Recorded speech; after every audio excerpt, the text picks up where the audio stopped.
Hello, my name is Jorge Escobar, and today I will be giving my final presentation on my home country of El Salvador.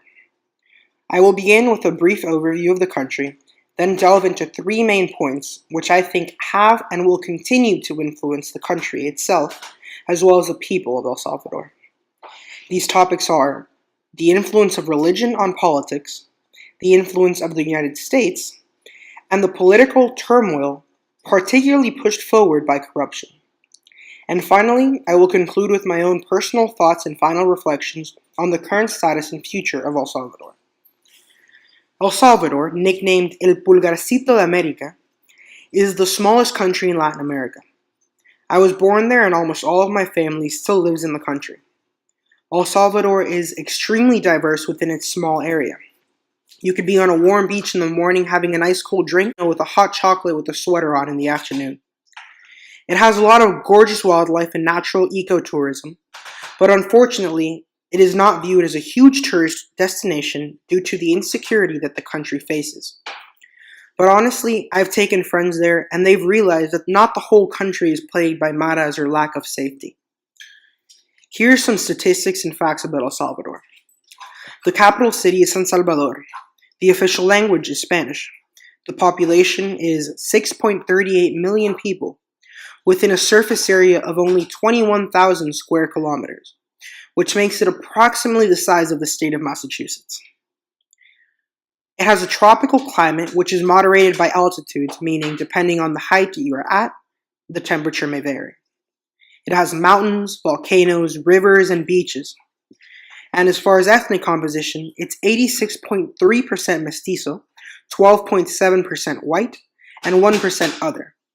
This is due to the intermarriage of Spanish settlers with the indigenous population of the region, which resulted in a largely ethnically homogeneous people, with almost 9/10 identifying as mestizos.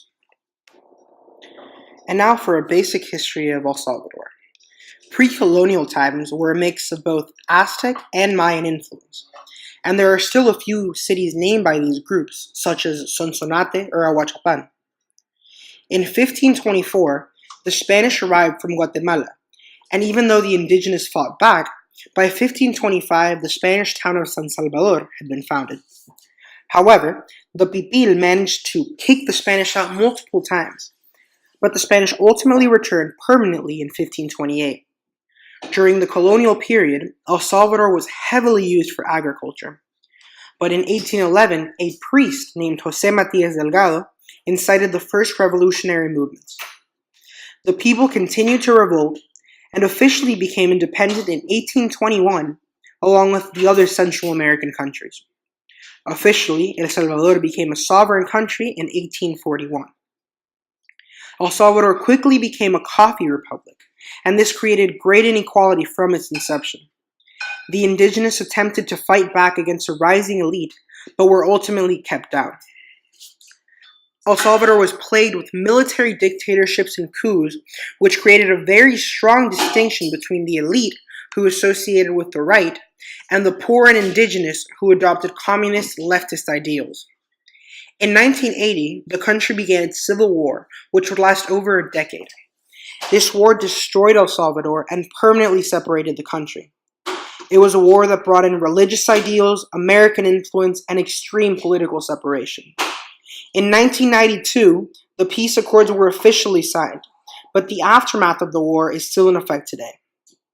Since then, the right, Arena, Alianza Republicana Nacionalista, and the left, FMLN, Frente Farabundo Martí para la Liberación Nacional, have been continuing their battle on a political front. Sadly, as the country began to recover from the Civil War, it was devastated by Hurricane Mitch in 1998, which caused rivers to overflow and extreme landslides around the country, and by a major 7.6 earthquake in 2001, which destroyed homes, including my own. I firmly believe that the Civil War has forever changed the course of Salvadoran history, and because of that, I believe that it is worth being the main focus of my research. To begin, I would like to outline the influence of religion on the country, specifically the Civil War. El Salvador has historically been a predominantly Catholic society. Currently, about 4/5 of the population profess the Catholic religion. During the post-Vatican II era, the Catholic Church in Latin America adopted so-called liberation theology, which basically said that the Church had a responsibility to help the poor at all costs and take action. Unfortunately, in many countries, including El Salvador, this turned extremely Marxist and meant physical violence. Father Oscar Arnulfo Romero was a Salvadorian priest who was named Archbishop of San Salvador in 1977 because the government believed that he was very conservative and would not support the liberation theology in its full form.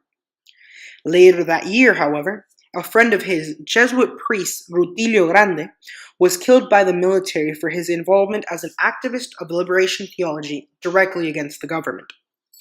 This movement had a profound impact on Romero.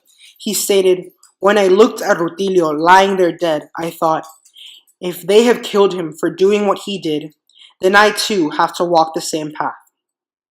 From this moment on, Romero became extremely involved in liberation theology movements. He allied himself with the guerrilla left, which wanted to overthrow the government. He used his homilies and writings as a call to action to fight back against what he viewed as an oppressive government, and even suggested that the people see the guerrilla as fighters for good.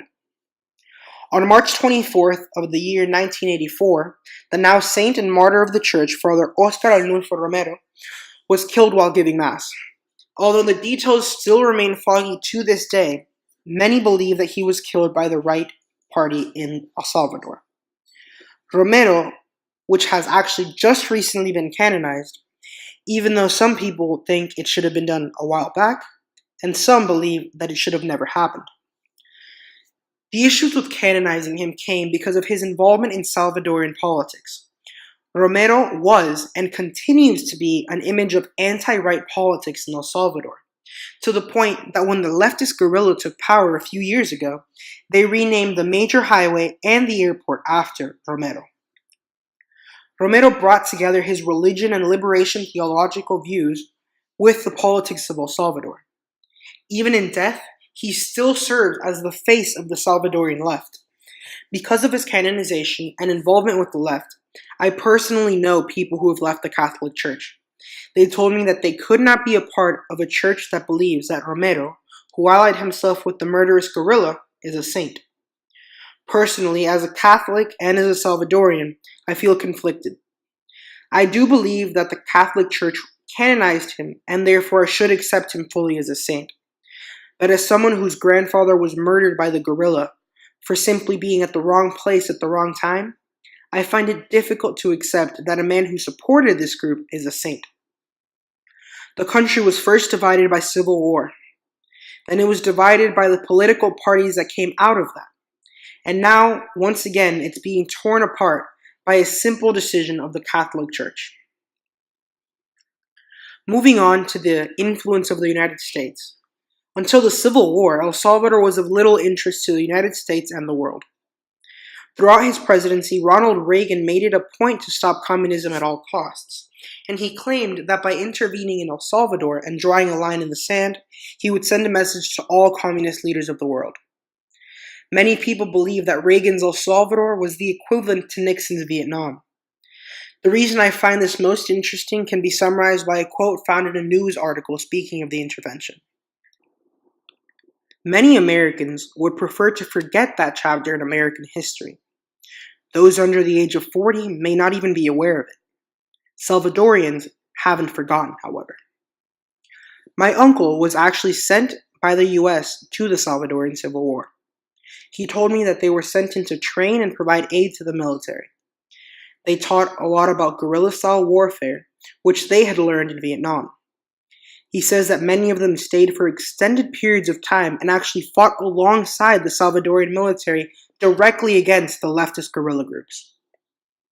My dad, who served in the Salvadorian Air Force during this time, remembers receiving classes, old guns, old planes from the United States troops. Realistically, I believe that without the US intervention, the left guerrilla forces probably would have triumphed over the military. US intervention definitely changed the course of Salvadorian history. Many people blame the deaths in El Salvador on the United States. I do think that they did play a part by supporting the right, But they are not the only ones to blame, because both sides committed atrocities. I think that although it may not be the case in all Latin American countries, the US intervention in El Salvador helped because it allowed for the civil war in El Salvador to end faster due to the sheer fact that it ended up being a guerrilla left versus a military right supported by the United States. The peace accords only happened because both sides reached a point where it was a back and forth with no side gaining a clear advantage. The peace accords formally established democracy in El Salvador and prohibited military and government power. That only happened because the United States supported the right. However, moving forward from the Civil War, the United States continued to maintain a relationship with El Salvador. In 2001, El Salvador changed its national currency from the colon to the US dollar because it was supposed to help boost the economy. And even though during the last year there may have been some tension between the two countries, overall, the US has maintained a very good relationship with Salvadorian governments, both from the left and from the right.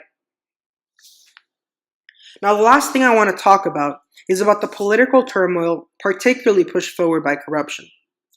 Political turmoil particularly began where history of El Salvador changed, the Civil War. The extreme opposition between the left and right made its way from the battlegrounds to the political sphere. It's not a secret that corruption is common in Latin American politics. El Salvador has been no exception to this, with corruption and stealing coming from both sides of the political spectrum. The most recent is actually one of the largest corruption scandals El Salvador has ever seen. Ex-President Mauricio Funes had already been accused of taking bribes from gangs and other groups in the past. But this year, the new set of accusations are for embezzlement of government funds for around $351 million, and has become an international issue because he has fled the country to Nicaragua. This is a huge amount of money which was taken both in cash and used on diverse trips around the globe. What makes the situation even worse, in my opinion, is the fact that Funes and his political party, FMLN, criticized ex-President Tony Saca, who is now in prison for stealing $301 million. In addition, the FMLN is a political party which evolved from the guerrilla during the Civil War, who claimed to stand for the poor and pushed for equality. But Funes stole from all the people of El Salvador to make himself richer. Sadly, El Salvador has suffered from various presidencies and has proven true to the saying, absolute power corrupts absolutely. Mauricio Funes is just the most recent case in El Salvador's history. He stole so much from the people, and I'm saddened to say that I doubt it will be the last case El Salvador will face. Although it saddens me to see that my country has gone through this even now when my family still lives there, just like Dr. Rosende said, I'm glad that this is in the news because it means that the people of El Salvador are taking a stand against corruption on both sides of the political spectrum. And now, to conclude, I will be discussing my own final thoughts and reflections. El Salvador has not had it easy, and it has had its fair share of hardship just like most of Latin America. However, I know my people are strong, resilient, and extremely hardworking. The people are becoming more aware of the issues which they face, and this consciousness of the people is what will push El Salvador forward. In my research, I came to know a lot of the difficulties which Salvadorians have faced and continue to face to this day.